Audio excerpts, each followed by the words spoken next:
Hello दोस्तों, नमस्ते। आप सब कैसे हैं? उम्मीद करती हूँ अच्छे होंगे। मैं भी अच्छी हूँ। तो मैं एक बेटी का बहुत प्यारे गीत सुनाने जा रही हूँ। आप लोग ज़रूर सुनिएगा और लाइक सब्सक्राइब कीजिएगा। अच्छा लगे तो कमेंट ज़रूर कीजिएगा दोस्तों।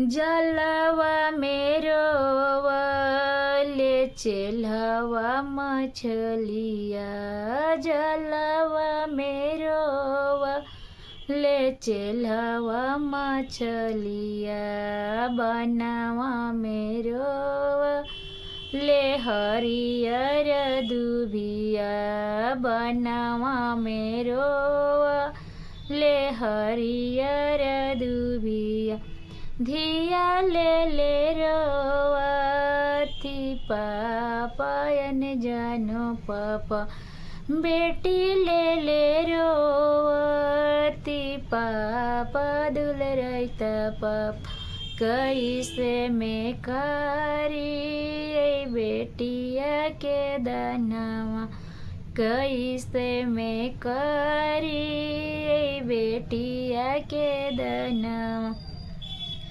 जैसे में पापा हो तिलक चढ़ावल, जैसे में पापा हो तिलक चढ़ावल, वैसे में पापा हो दिया दान करहूँ, वैसे में पापा हो दिया दान करहूँ, तिलक चढ़ावई त कुछो ना बुझाएल, तिलक चढ़ावई त कुछो ना बुझाएल, दिया दान करई त फट है कलेजवा, दिया दान करई त फट है कलेजवा, तिलक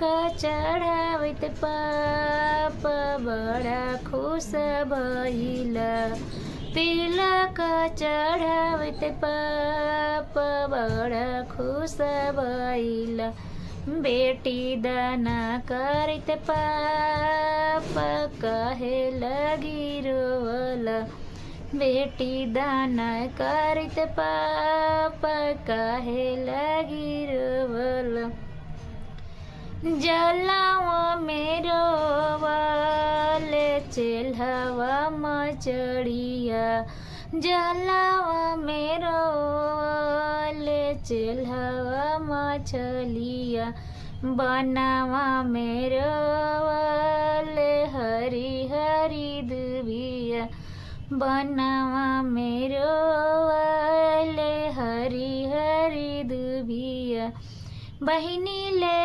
रोवती भैया दुल रहीता, बहिनी ले रोवती भैया दुल रहीता, कैसे में करूँ तम बहिनी के दानवा, कैसे में करूँ हम बहिनी के दानवा, जैसे में भैया हो तिलक चढ़वला, वैसे में करहूँ बहिनी के दानवा, वैसे में करहूँ बहिनी के दानवा, तिलक चढ़ावई त मना मुसकवली, तिलक चढ़ावई त मना मुसकवली,